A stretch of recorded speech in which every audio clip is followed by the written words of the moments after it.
Hola a todos, muy buen día. Soy Isaías Rojas.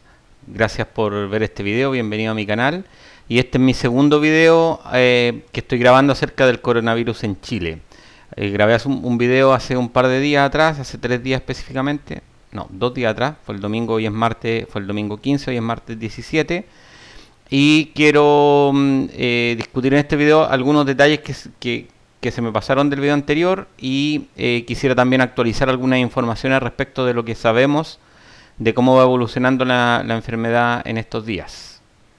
Entonces, lo primero que tengo que comentar es que la tasa de crecimiento exponencial del virus está en un número mayor que las previsiones. Hice una actualización de los datos que tenía hasta el día domingo. El día domingo había hecho con los 12 primeros días la previsión y hubo una actualización o sea, obtuve una previsión con una curva, pero resulta que los datos de los últimos días se han alejado de esa tendencia. No sé si en esta gráfica del número de casos ya registrados en Chile había una cierta tendencia, y luego los últimos 2 días, los resultados, los números han estado por sobre la tendencia que venía originalmente con esta curva exponencial. Entonces, ¿qué significa esto? Significa que el virus ya está actuando en nuestro país, ya se está contagiando, está en el medio ambiente, está en los lugares de trabajo, está en los buses, no en todos obviamente, pero está circulando en el país. Y de alguna manera nosotros como sociedad no hemos reaccionado lo suficientemente rápido como para mejorar la tendencia de esta curva, sino que lo que hemos hecho es acelerarla. Y probablemente porque hasta hace un día o 2 días atrás estábamos haciendo nuestra vida normal como si nada estuviera pasando. Entonces, la reflexión a la que quiero llegar ahora es justamente de que si bien es cierto, el país no ha declarado la cuarentena, y el ministro de Salud lo dijo ayer por lo menos en televisión, que no estaba todavía en los planes pensar en la cuarentena. Nosotros como individuos tenemos que, dentro de nuestras posibilidades, elegir la autocuarentena, es decir, nosotros restringirnos a nuestros propios hogares de manera de no circular por la ciudad, de disminuir el número de contactos que tengamos con otras personas. Entonces, la invitación de este video es que nosotros de manera autónoma decidamos estar aislados socialmente. Sabemos que gracias a las redes sociales, a las comunicaciones, podemos estar conectados en forma virtual, es decir, no una forma no física, y esa es la invitación a la que quiero que nos sumemos todos. Entonces, como les decía, agregué estos últimos 3 datos y con eso tengo una proyección, o hice una proyección de acuerdo a un ajuste matemático de una curva exponencial de cuál sería la realidad. Nosotros estamos en este momento, con fecha 17 de marzo, estamos en el día 15. Es decir, si nosotros proyectamos esto 15 días más, vamos a estar en torno a los 39.000 personas contagiadas. Ahora, no significa que esas 39.000 o casi 39.000 personas estén simultáneamente yendo al hospital. Claro que no, porque de esas 38.000 personas hay personas que se enfermaron hace más de una semana y por lo tanto en 2 semanas más van a estar sanas, o esperamos que sanas, ¿no? La gran mayoría de las personas que adquieren esta enfermedad logran superarla sin mayores problemas, es decir, hay algunas consecuencias y de eso voy a discutir enseguida. Entonces, lo que quiero decir es que en este momento la experiencia internacional, bueno, aquí hay algunas curvas que el otro día mostré de China, Italia y Corea del Sur, muestran que la única forma de realmente frenar esta enfermedad, no en el sentido de que no nos enfermemos, sino que no nos enfermemos todos simultáneamente, es cambiar la curva de crecimiento. Y para cambiar la curva de crecimiento, lo que está dando resultado es el aislamiento social, es decir, quedarnos en casa y no salir por ningún motivo, es decir, excepto que sea una emergencia, porque hay que ir al hospital, porque se acabaron nuestras provisiones y entonces tenemos que salir a comprar para comer, o porque tenemos que ir a comprar medicamentos a la farmacia. No son motivos suficientes que quería tomar sol, que tenía que sacar a pasear al perro, que no puedo estar sin hacer deporte. En realidad lo que tenemos que hacer ahora es ser responsables no solamente con nosotros mismos, sino que con el resto de la sociedad. Entonces, bueno, les decía por ejemplo el otro día que el caso de Corea del Sur es un caso notable, en el sentido de que ellos lograron bajar la tendencia. Si nosotros comparamos acá la curva de Italia, por ejemplo, En el caso de Italia lo que más se critica es que cuando estaban en la situación como la nuestra y se llamó a que la gente no fuera al trabajo y que dejara, por ejemplo, que empezara con teletrabajo, hubo personas que se tomó esto como vacaciones, ¿no? Entonces han salido a la calle, aprovechó de ir a los bares, de juntarse con los amigos, y exactamente es lo contrario lo que debemos hacer. Si nosotros no nos tomamos en serio esta recomendación, vamos a estar o vamos a ser de alguna manera responsables de la muerte de personas. Entonces bueno, aquí tengo una serie de páginas que he ido mirando. El otro día estuve mostrando este artículo de Investigación y Ciencia que se los recomiendo, donde se mostraban las características o la comparación de esta enfermedad con respecto a la gripe. Por ejemplo, había discutido de este factor R0, que en realidad después me di cuenta que no lo expliqué en detalle, pero este factor R0 tiene que ver con la cantidad de contactos que tengamos y cómo la enfermedad se propaga dependiendo de este número de contactos. Voy a entrar enseguida en este factor. Pero habíamos dicho que habían factores que diferenciaban claramente esta enfermedad. Por ejemplo, en la gripe nosotros nos tardamos entre 1 o 4 días en desarrollar síntomas. Sin embargo, en el coronavirus, el COVID-19, los síntomas aparecen entre los 4 y los 14 días. Es decir, nosotros podemos andar circulando 2 semanas con la enfermedad y por lo tanto asintomáticamente estar propagando la enfermedad porque no nos vamos a dar cuenta que la tenemos. Por otra parte, los niños, por lo que he estado leyendo, los niños desarrollan menos síntomas. Entonces, los niños también son una fuente de contagios. O sea, una vez que se exponen y se contagian, ellos a su vez están contagiando sin que se note que ellos están enfermos. Por eso que es importante estos exámenes que se están haciendo de forma preventiva para saber quiénes están contagiados y quiénes no.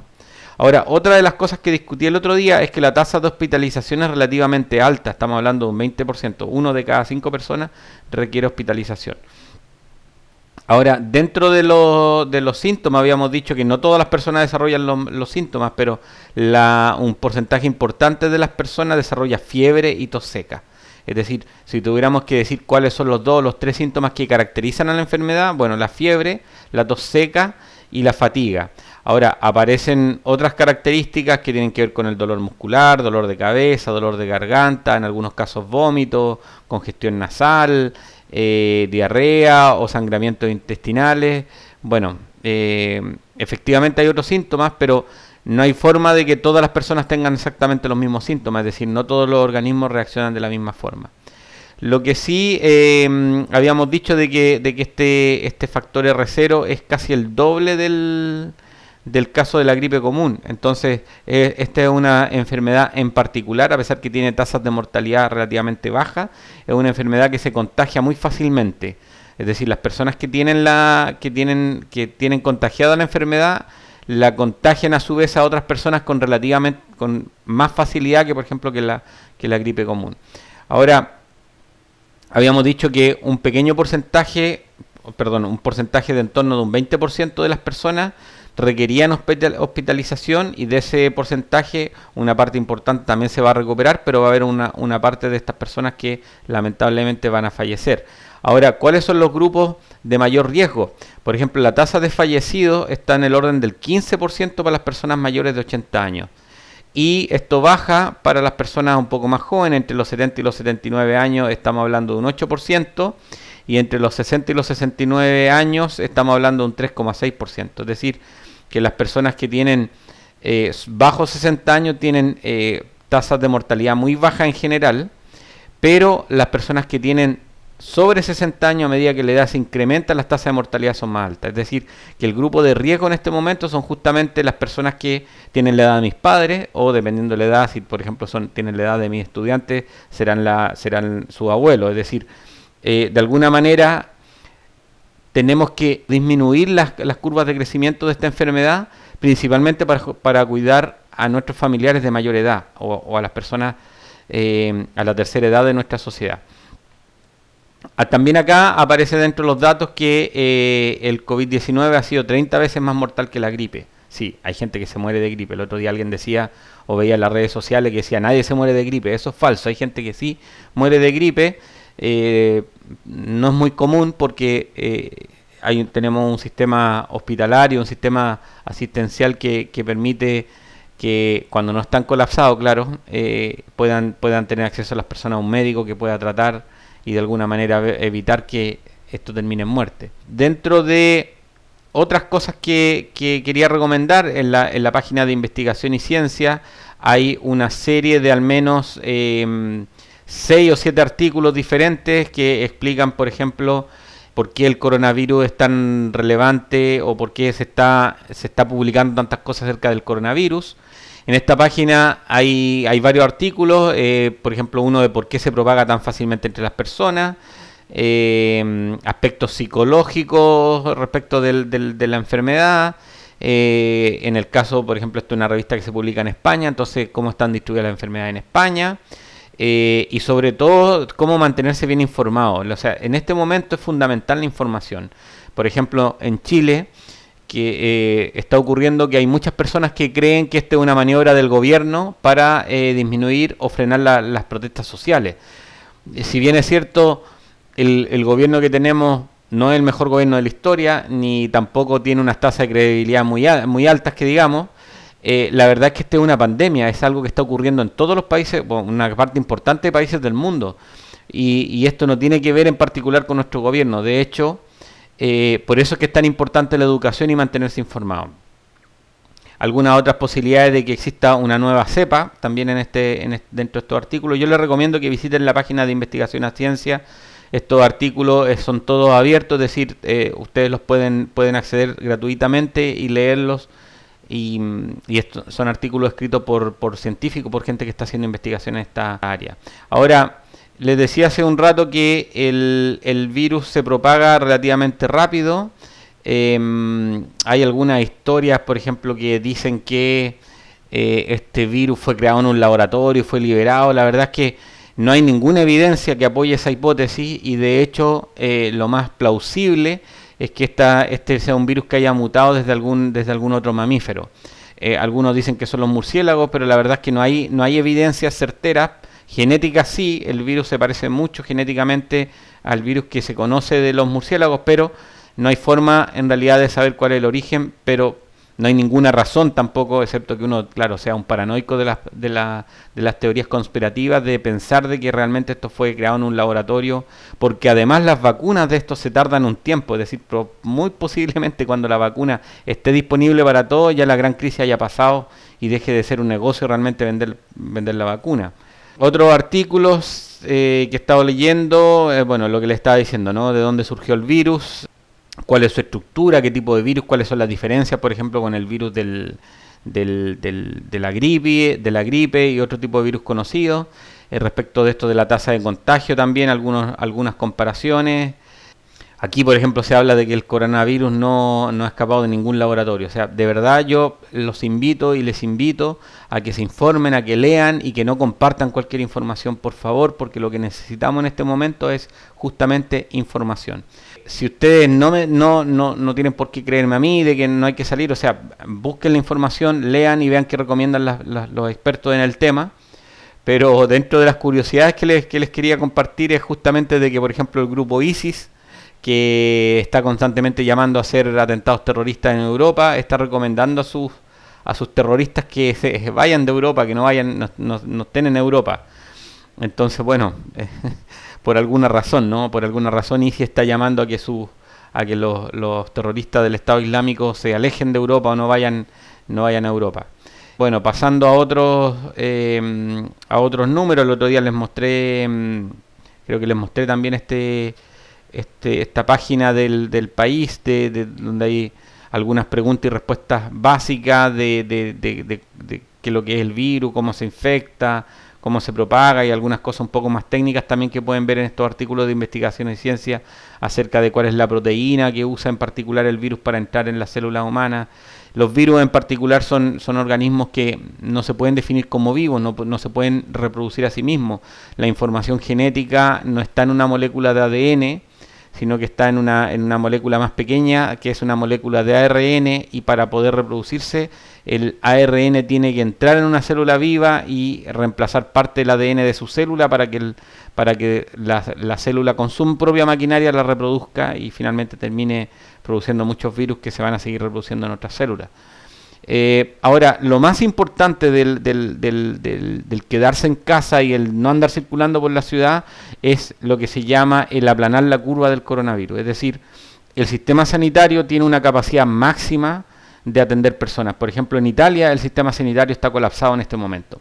Y está colapsado porque hace un par de semanas las personas no se tomaron con la seriedad que había que tomarse esto. Dicen, bueno, si la enfermedad en realidad no es tan mortal, el hambre pues mata más personas en el mundo, y hay una serie de argumentos que, si bien es cierto, hay una cierta parte de razón.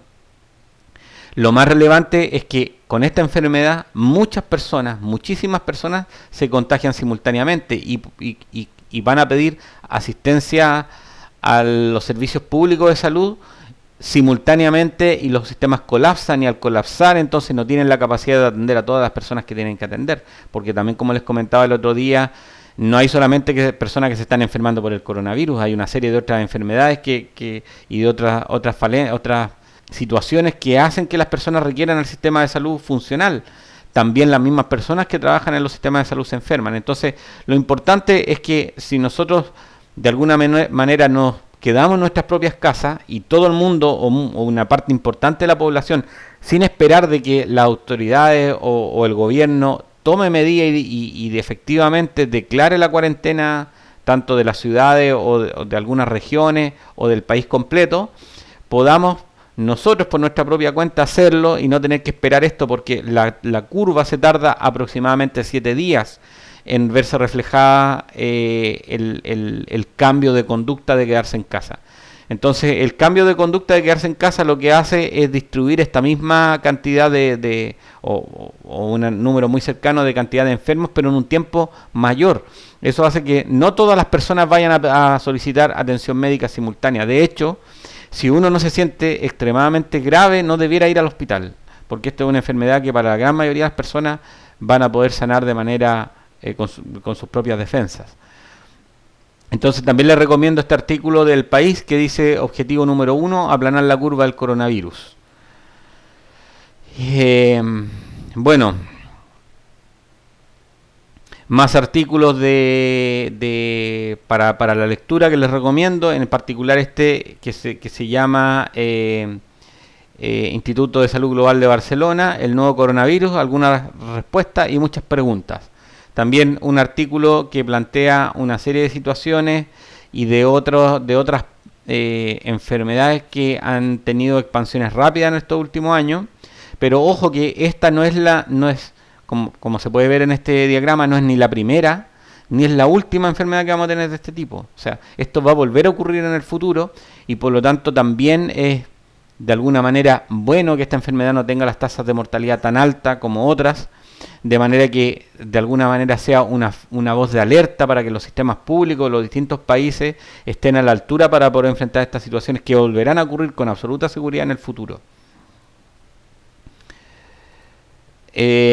Bueno, respecto del factor R0, que les comentaba hace un rato, que tiene que ver con la tasa de contagio, en este artículo de la BBC en español, hay un texto donde se explica en qué consiste específicamente este factor numérico, que tiene que ver con la facilidad con la cual una persona contagiada le transmite a otra esta enfermedad. Y no solamente tiene que ver con algo intrínseco del virus, sino que también tiene que ver con el número de interacciones que uno tiene con las personas. Es decir, si yo, por ejemplo, me voy a meter a un centro comercial que está lleno de personas y estoy contagiado, entonces lo que estoy haciendo es aumentar este factor R0. Si, por ejemplo, nosotros como contagiados, si es que los tuviéramos, ¿no? Cualquiera de nosotros estuviera contagiado y permanecemos en nuestra casa, lo que estamos haciendo es bajar este factor R0. Entonces también les recomiendo la lectura de este artículo de la BBC. Aquí hay otro del diario español 20 minutos, también que explica este factor R0 y cuáles son las tasas de propagación del virus en particular. Por razones obvias no puedo leer ni explicar todos estos detalles, pero lo que quiero hacer en el fondo es invitarlos a que ustedes por sus propios medios visiten estas páginas u otras que obviamente si ustedes encuentran otras páginas mejores las visiten. Ahora está apareciendo la posibilidad a partir de ciertas advertencias que están llegando de China y que se han publicado en algunos artículos científicos, es que algunas personas recuperadas del COVID-19 pierden parte de la capacidad pulmonar. De hecho, en una de las páginas que les mostré anteriormente, de la página Investigación y Ciencia, donde explica cómo esta proteína que se llama proteína S actúa sobre las células, uno puede entender por qué en principio podría ocurrir esta remanente que queda de la enfermedad. Es decir, una vez que las personas se curan, no todas obviamente, una vez que las personas se curan, una parte de ellas queda con una capacidad pulmonar reducida. Es decir, de alguna manera queda alguna secuela, que no sabría en particular yo decir si es una secuela que va a permanecer el resto de la vida, nos va a acompañar por siempre, o es algo que se va a poder superar. Los invito a que también se informen al respecto. Bueno, otra cosa que nos puede poner en alarma es que la gripe aviar está nuevamente está expandiéndose por el planeta. O sea, aquí en esta noticia habla de Filipinas, pero la verdad es que estuve mirando, por ejemplo, la página de la Red Globo de Brasil y decían que también en Alemania ya habían casos de gripe aviar. Entonces, todavía no, bueno, en el caso nuestro estamos recién entrando en el coronavirus, cuando ya está apareciendo una nueva enfermedad que sería esta gripe aviar. Entonces, recomendación, aprender la lección, ¿no? Aprender la lección de lo que, no tanto como sociedad, como por ejemplo ayer veía algunas críticas donde decía, bueno, ¿de qué nos quejamos como sociedad si preferimos invertir más dinero en fútbol, por ejemplo, que en investigación científica? Entonces, bueno, claro, la verdad es que nadie puede negar lo importante que es la diversión y el entretenimiento en el ser humano, pero también es sumamente importante poner recursos en los lugares donde se requiere y en particular en la investigación científica. Bueno, algunas cosas interesantes que también están apareciendo y es que justamente producto de que hay lugares en cuarentena y las fábricas se están cerrando, es que la contaminación global está disminuyendo. Entonces, no a niveles de que desaparece, pero sí la contaminación que estamos produciendo en el día a día. Entonces, por ejemplo, en esta imagen satelital de la Agencia Espacial Europea, se aprecia cómo la contaminación del dióxido de nitrógeno en la troposfera varía a medida que transcurren los días desde que se produce la cuarentena en el norte de Italia. Ahora, hay otras cosas interesantes también que aparecen. Yo estuve viendo, por ejemplo, otra similar, que en Venecia, por ejemplo, el agua se ha vuelto transparente. Busqué por aquí en alguna de mis fotos, ups, busqué en alguna de mis fotos o algunos videos de cuando estuve, bueno, yo estudié en la Universidad de Padua, entonces estaba muy cerca de Venecia. Entonces, pero estas son unas fotos de cuando visité el 2016 de Venecia y el agua siempre ha tenido un color turbio, por lo menos las veces que yo lo he visto, siempre un color turbio y es muy poco o sea, el agua es opaca en general y es muy poco el nivel de profundidad en el cual uno puede observar, ¿no? Del agua. Y al parecer, esto ha cambiado en los últimos días, es decir, desde que está actuando la cuarentena, al parecer el agua se ha vuelto más transparente. Entonces veamos aquí este video para que lo podamos apreciar. Bueno, parece que estén... A ver.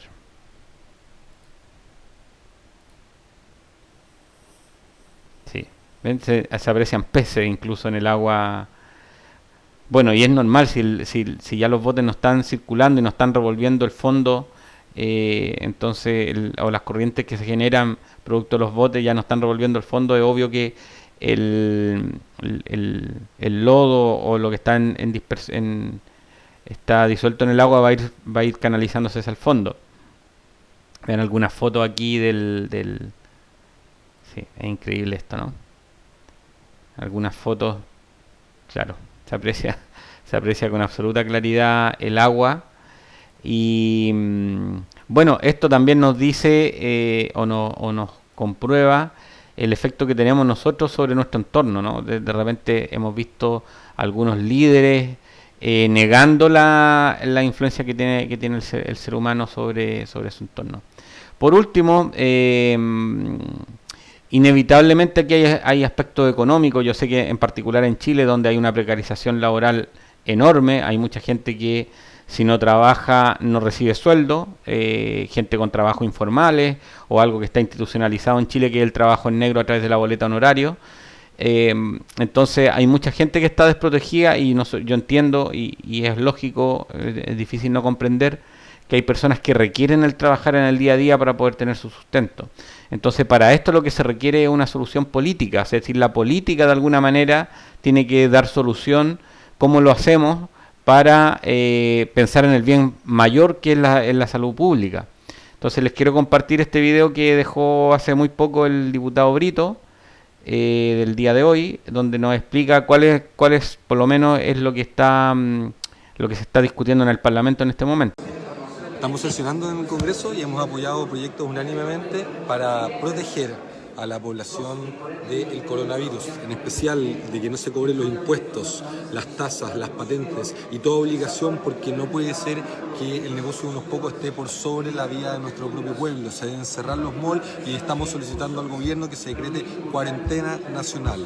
Es muy difícil para aquellos que no tienen garantizado el ingreso. En consecuencia hay que ayudar y las Fuerzas Armadas poner a disposición todas sus capacidades. Hay un buque hospital, el Sargento Aldea, que está a disposición ya, 700 camas en los hospitales militares y también todos los esfuerzos para coordinar la logística y el cierre de la frontera.